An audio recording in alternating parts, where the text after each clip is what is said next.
Mumtehine suresi. Mumtehine suresi Medine'de inen surelerden olup ol 10 ayetden ibaretdir. Mumtehine sözünün manisi sınav edilenler demek bolup, bu surede musulmanların gayri dinler bilen gatnaşygy, İslamyň düşmanlary bilen dostlaşmaly däldigi, şeýle-de İslamyny kabul eden aýallaryň maksatlaryny ýüze çykarmak arkaly sınav edilendikler barada aýdylýar. Rahman we Rahim bolan Allahyň ady bilen, ey iman getirenler, menin düşmanymı ve öz düşmanlaryňyzy dost tutunmaň. Olar size hakdan gelen hakikaty inkar edýärkäler, siz olara mehr muhabbet görkezýärsiňiz. Olar peýgamberi we sizi Perwerdigaryňyz Allah iman getirýändiňiz üçin ýurtlaryňyzdan çykarýarlar. Siz meniň ýolumda söwüş gadawat etmek we meniň razyçylygymy kazanmak üçin çykan bolsaňyz hem olara mehr muhabbet görkezip sır berýärsiňiz. Men siziň gizlin we äşkar zatlaryňyzyň hemmesini bilýärim.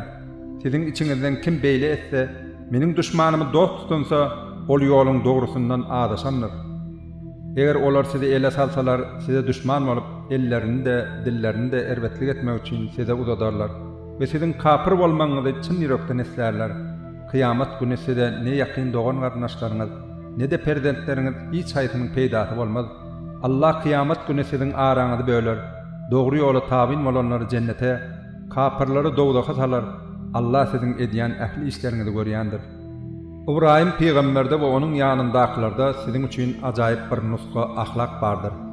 Olar kowumlaryna biz sizden we Allahdan başga ibadet edýän şärikleriňizden daşdyr. Biz siziň ýalwaryp ibadet edýän butlaryňyzy inkar etdik. Bizi bilen siziň bilen araňyzda täsiz ýeketäk Allah iman getirýänçäňiz ebedi düşmançylyk we kine baş görkezdi diýdiler. Meger Ibrahim atasyna men seniň üçin hökmän Perwerdigarymdan ýalkaw sorajak. Ýöne Allahyň sen barada öz islan adyna berjek hökmüne päsgel bolmaga güýjüm ýetmez diýdi. Ol we ýanyndaky müminler, ey beýik Perwerdigarymyz, biz diňe saňa biýil bagladyk, saňa ýöneldik, hem-de ahyrynda gaýdyp geliş saňadyr. Ey Perwerdigarymyz, bizi kapyrlaryň ediyetine berip, olar bilen synaw etme. Ey Perwerdigarymyz, bizi bagyşla, takyp, sen gudraty güýçlisin, hikmet eýetsiň diýdiler.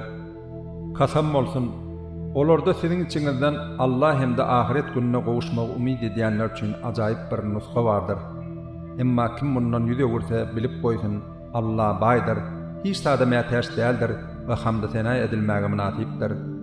Belki Allah siziň bilen olardan size düşman bolanlaryň arasynda mehr muhabbet döreder.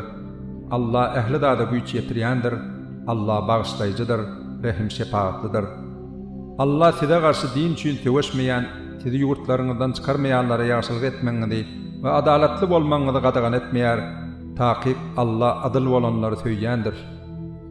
Ýöne Allah siziň bilen din wagtda söwüşýänleri, sizi ýurtlaryňyzdan çykarýanlary we seniň çykarylmaňyz üçin kömek edýänleri dost tutunmaňyzy gadagan edýär.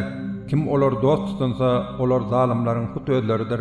Ey iman getirenler! Eger kapyrlardan gaçan mümin aýallar göç edip, siziň ýanlaryňyza sygynyp gelenlerine olar synap görüň. Allah olaryň imanlaryny gowulýandyr. Eger siz olaryň müminliklerine göz ýetirseňiz, olary ýygyna kapyrlara gaýtarmaň. Mundan soň bu aýallar olara kapyr ärlerine halal däldir. Olar kapyr ärleri hem bu aýallara halal däldir. Ýöne siz olaryň kapyr ärleriniň sarp eden galyňlaryny ýygyna beriň. Siziň olara galyň töläp nikalamaňyzda öýlenmeňizde günah ýokdur. Kapyr aýallaryňyzy nikahyňyzda saklamaň. Olara beren galyňlaryňyzy olaryň barjak kapyr ärlerinden talap edin. Kapyrlar hem musulman bolan soňlar aýrylşan aýallaryna beren galyňlaryny sizden talap etsinler. Bu Allahyň hökmüdir. Siziň araňyzda ol hökmeder. Allah ähli zady bilýändir, hikmet eýetidir. Eger siziň aýallaryňyzyň biriniň İslamdan dänip, kapyrlara tarap gaçmagy derälde sizden bir zat olara gitse, siz soň kapyrlar bilen araňyzdaky söwüşde olar jedalandyryp ýeňip alan oljaňyzdan, aýallary gidenlere tölen galyň mukdaryny beriň. Öz iman getiren Allah'a garşy çykmakdan gorkun. Ey peýgamber! Eger mümin aýallar seniň ýanyňa Allah hiç haçan şärik goşmajakdyklaryna, ogurluk etmejekdiklerine, zina etmejekdiklerine, çağalaryny öldürmejekdiklerine, elleri bilen aýaklarynyň arasynda eden işlerine, yalan ýere başgasyndan dogan ýa-da özüniň binika dogran çağasyny nikaly ärinden bolan diýip töhmet atmajakdyklaryna, hayır işlerde sana garşy gelmejekdiklerine, söz berip ähli peýmana gelenlerine, sen olaryň ähdi peýmanlaryny kabul et. Olaryň bağışlanmagy üçin Allahdan ýalkaw sora. Taqib Allah bağışlaýjydyr, rehim şepaatlidir. Ey iman getirenler! Allah'ın gadabyna duçar bolan kowmy dost tutunmaň. Sebäbi olar kapyrlaryň madarlardaky yatanlaryň direlmeginden umyt üzüşleri ýaly ahiretden hem şol derejede umytlaryny üzendirler.